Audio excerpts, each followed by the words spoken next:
나는 늦은 밤 친구들과의 모임을 마치고 집으로 돌아가고 있었다. 도로는 숲을 가로질러 이어졌고 주위에는 가로등 하나 없었다. 헤드라이트는 어둠 속에서 간신히 갓길과 드문 교통 표지판만 비추고 있었다. 그때 앞쪽에 집 하나가 나타났다. 낡고 2층짜리 집, 2층 창문에서는 불빛이 새어 나오고 있었다. 나는 놀랐다. 예전에 이 도로에는 집이 없었던 걸로 기억했기 때문이다. 호기심이 이겼다.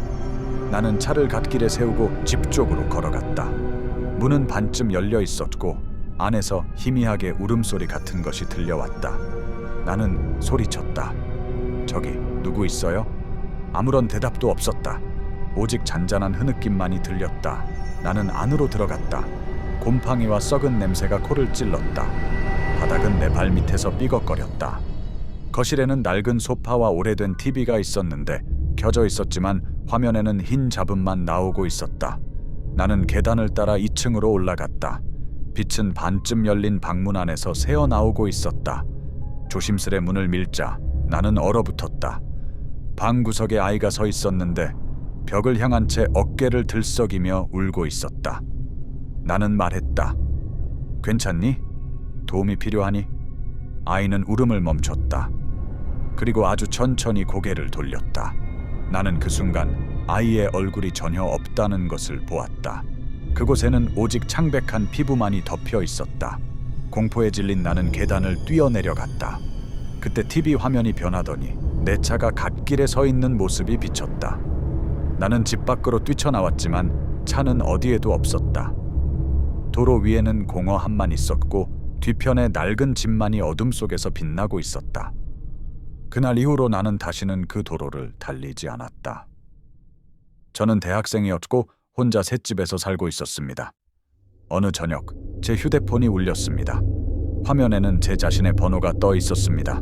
저는 통신사의 오류라고 생각했지만 그래도 전화를 받았습니다. 수화기 너머는 정적뿐이었습니다. 몇 초 뒤 들려온 것은 숨소리였습니다. 그리고 목소리. 그런데 그건 제 목소리였습니다.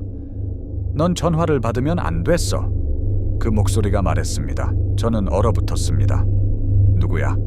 제가 물었습니다. 나야. 대답이 돌아왔습니다. 미래의 너. 저는 장난이라 생각하며 억지로 웃었습니다. 그러나 목소리는 계속 이어졌습니다. 3일 후에 넌 죽을 거야.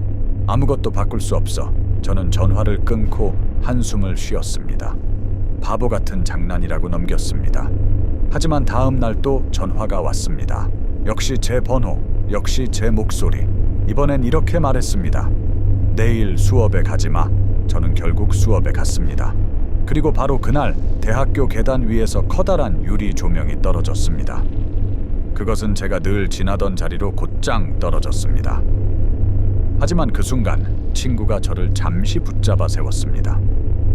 그제야 저는 깨달았습니다. 그 전화는 경고였다는 걸. 그날 저녁 다시 전화가 왔습니다. 목소리가 말했습니다. 이번엔 내가 널 살렸어. 하지만 다음번엔 그럴 수 없어. 셋째 날 저는 전화를 기다렸습니다. 그러나 휴대폰은 울리지 않았습니다. 하지만 그날 밤 현관에서 소리가 들렸습니다. 처음엔 단순한 벨소리였지만 곧 제 목소리가 들려왔습니다. 이번엔 수화기가 아니라 바로 어둠 속에서. 내가 말했잖아. 넌 아무것도 바꿀 수 없어. 나는 오래된 건물의 작은 아파트를 빌렸다. 동네는 조용했고 집세도 저렴했다. 처음 며칠 밤은 아무 일 없었다. 하지만 넷째 날 밤 아래쪽에서 쿵 소리가 들려왔다. 누군가 바닥을 걸어 다니며 가구를 옮기는 듯한 소리였다.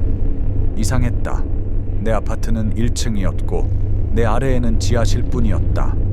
다음 날 밤에도 소리는 반복됐다. 발소리, 끌리는 소리, 둔탁한 소리. 나는 건물 관리인을 찾아갔다. 그는 얼굴을 찌푸리며 말했다. 아가씨, 아래에는 이웃이 없어요. 거긴 잠긴 지하실뿐이고 아주 오래 전부터 아무도 들어간 적이 없어요. 하지만 그날 밤에도 소리는 돌아왔다. 나는 결심하고 지하실로 내려갔다.